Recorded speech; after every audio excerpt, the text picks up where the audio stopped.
Okay. Hi, Carrick. Hi, how you doing, Valencia? Good. How about yourself? Good, good. All right. So we're going to talk about promoting a holistic education at schools today. Okay. So, in order to promote a holistic education at Kiefer High School, how would you approach this task? Well, for those of you who don't know what holistic education is, it's a social, moral, intellectual, and mental approach to education. It really encompasses anything that a student interacts with in their environment and throughout their life. So that is what we're going to address in this task force. And what we're going to do is we're going to assess holistic education in terms of different theories from people such as Gene Ormrod and Sternberg and Piaget and Vygotsky, all these different people that have been doing things in intelligence and the way students interpret information as long as educational psychology has been around. So that's what we're going to do with those. Okay. How do you plan on promoting holistic education mentally for the students? Mentally, for the students, what we're going to do is we're going to look at Piaget and Vygotsky mainly, but we're going to also do it from an intellectual approach because I believe that all these different things go hand in hand with each other because without one thing, you can't have another.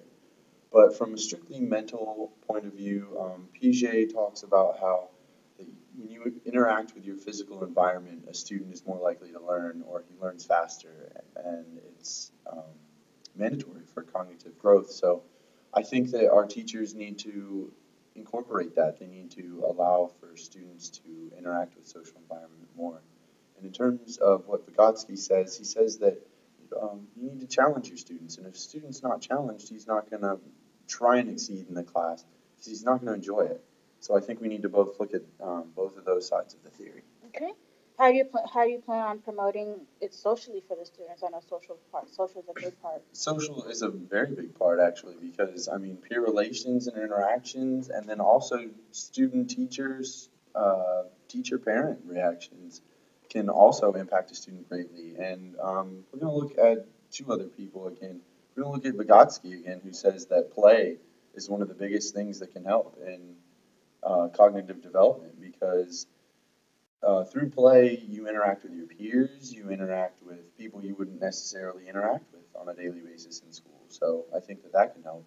And then Jeannie Ormrod also says that group work can help a lot. So I think if we incorporate more group work or group oriented work, that can help our students a lot as well. Okay. And intellectually, what will we be doing? Intellectually, this is more of a theoretical approach because intellectually it's so hard to map a student.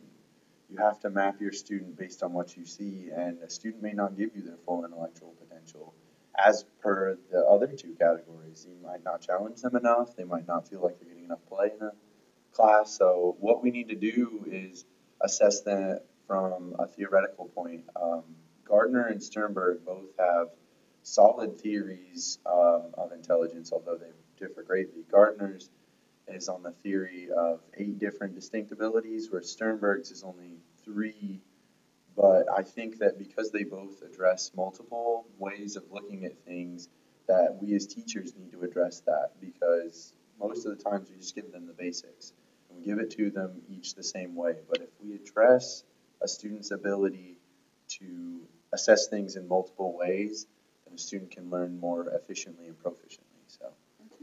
And one of my favorites one is culturally. How are we culturally going to be helping the students? Culturally, well, there's not really too many major theorists, although there are a lot of theories. So, what we're going to attack from that point of view is we're going to attack the multicultural side of school because a lot of times there's tailoring in school and your lessons you're not allowed to go too far outside of what state mandates.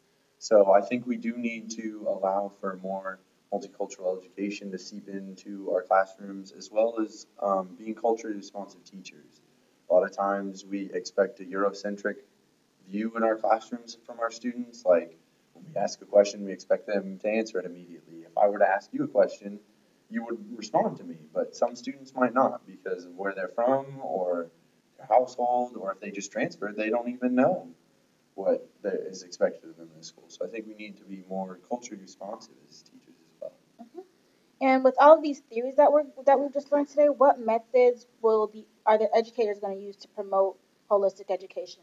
Do you have any examples? I just gave you a lot of theories, but in terms of some of the bigger ones, such as Vygotsky, in order to challenge students, what we can do is we can either push them into higher level classes if they are exceeding or we know they can exceed but they're not, they might not be challenged enough, so we can offer them higher level classes. Or if they feel like it's not enough play in a class, maybe we can give them more classes or tailor a class to help them with their interests at home.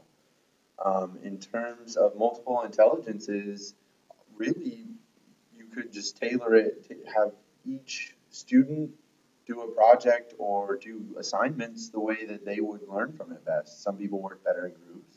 Some people have a more creative mind in order to maybe create a website and to display homework or something like that. So allowing that in a classroom would help. From the multicultural side, you could also introduce that into a multiple intelligences way and let them talk about their culture, and then that way all your students learn about their culture, but you also learn about it from the project they're doing. So it's from their own point of view, which is great. And then I think in terms of just a mental way of doing it, you can tackle it from Piaget's and allow for more out in the community projects. Let them do community service projects, but that also tie into maybe their history class, such as I remember when I was in high school, we cleaned up a graveyard, but it was a graveyard for African Americans, and then we also visited a white cemetery from the same time. And you noted the differences and maybe why those differences were there. You discussed that in class afterwards, so I think things like that can be done. Okay, that one was really interesting. Okay. So to wrap up, do you believe that as an educator that you can tackle all of these things for your students to make this to get the As an holistic educator education? myself, I'm not sure if I can tackle everything, but as a whole, educators, we can. Okay. Because we are one of the driving forces behind a student's intellectual development and learning in the classroom. So I feel like if we accept some of the changes, it can change the tide and we can end up moving through and creating new holistic classrooms that accept everything and allow for better learning and more proficient learning. Okay. All right. Thank you so much. It was a pleasure doing this interview with you, Mr. Carrick. Thank you, Valencia. It was nice talking to you too. You too.